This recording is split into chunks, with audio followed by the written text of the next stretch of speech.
Hey everyone, thanks so much for joining me for Technology Tip Thursday. In this video, I'm going to show you how I used Python to scrape the URL images for the Lakers report that I built out. If you're not aware, there is a new slicers update that came out in Power BI last year and allows you to use URL images for your actual report. So it gives you a little bit of flair and some nice stuff, but I'm going to show you how I actually got the images for this visual report that I built out. So first, I actually started with ChatGPT. I built it out. I'm not a natural Python developer by heart, but I know enough to figure out where to go. So in this example, I'm actually leveraging the NBA API. And then from there, I was able to get the script built out from ChatGPT to give me what I needed. The biggest piece that I did need was the player ID and a player. But if you're going to use the script, make sure you change the name of the team and then the season that you want. Again, I use ChatGPT. There could be some other stuff if you're a Python developer. It could probably way better and be, more prettier, but I wanted the end result. I wanted the information that I needed for the season.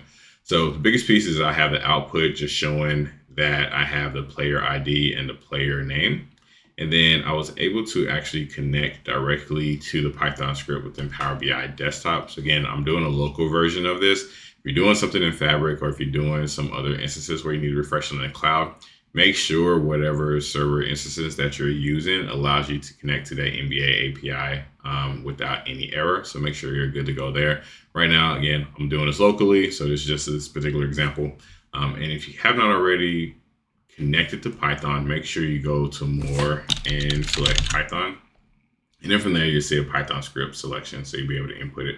But for this example, I just went ahead and inputted the script that I showed earlier.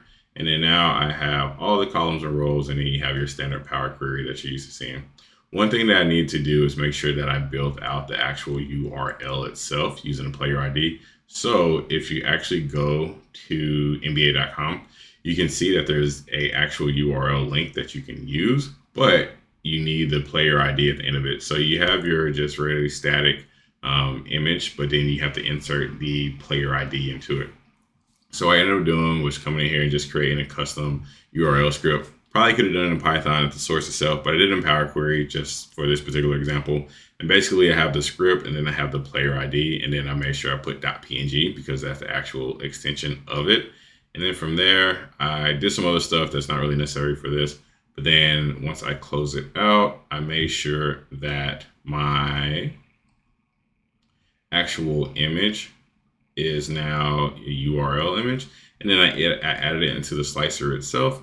And then once I add it into the slicer, now I have a dynamic slicer that allows me to filter and look at each individual player. So this is really quick. I have documentation in the comment section on how to actually add the URL and look at all the updates. Really cool thing. But the biggest piece is just making sure that you have a place that's safe to store the images, and then it's dynamic and it's tied to whatever data field that you're associated with. All right. Please hit me up if you have any questions. We'll talk to y'all next week for next Technology Tip Thursday. Y'all have a great day.